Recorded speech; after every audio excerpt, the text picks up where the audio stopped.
Eto, Deputy Ombudsman Dante Vargas, itinalaga ni Pangulong Ferdinand Bongbong Marcos bilang bagong acting ombudsman. Ayan. Kabagis, ayan, nagtayo ng panibagong agency si BBM, designed, nagtayo. Sana nga. Ano kaya yun? Ano, anong ahensya? Palit ng PACC? Presidential Anti-Corruption Commission. Papalitan. Ano kaya yun?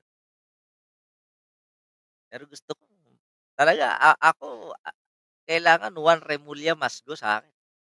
Yun yung, yun yung pinapangarap ko. Sino nga ba itong si Dante Vargas? Eto siya. Ngayon maraming lumalabas. Oo. Maraming mga patunay na ito daw si Vargas ay aso din daw ni Digong. Si Martires, aso ni Digong. Eto ipinalit bilang OIC, aso na naman ni Digong. O eto yan. Duterte appoints Dante Vargas as Deputy Ombudsman for Visayas. Si Digong pala ang nagtalaga dito kay Chairman shoutout kay Dante Vargas bilang Deputy Ombudsman. So kung ito yung magiging full-fledged na ombudsman, wala na naman tayong aasahan.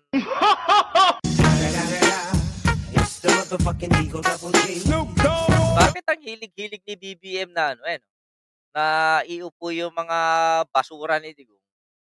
Yun lang. Ano na naman mangyayari 'to? Pero hindi pa daw tapos ang laban. Sabi nung aking kaibigan, OIC pa lang kasi talagang higher in rank, siya yung deputy. Actually, dalawang deputy na. Oo, yung babae, nung nakaraan, Jera shoutout. Ngayon, eto naman, bago yung talagang ombudsman.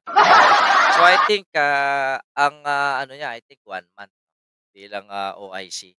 So after 1 month, inaasahan na natin na makaupo yung sana hindi ko na lang binuto yang si Bam. Binoto mo ba? Kasalanan mo pala. Oh, ayan. Ito yung mga pero ay yabang-yabang ngayon ng mga DDS. Sabi na sa inyo, may magandang mangyayari.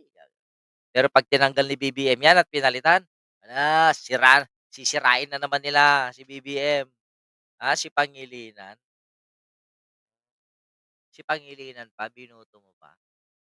Tindi ng sikmura mo. Okey, dito tayo ay, kumamalasing ka naman talaga sa lahat na makikita mo pa talaga, Diyos ko, ito pa. Bakit hindi mo pa kasi ipasa kay Satanas para kunin na? Hayop na itsura 'yan. Ilang bulate na lang ang di pumipirma para tuluyan na mawala. 'Di ba? Tingnan ninyo, hayop na 'yan. Ito yung iniidolo ng mga DDS, ito yung sinasamba ng mga DDS, ito yung sinisindihan ng kandila ng mga DDS para mabuhay pa ng matagal.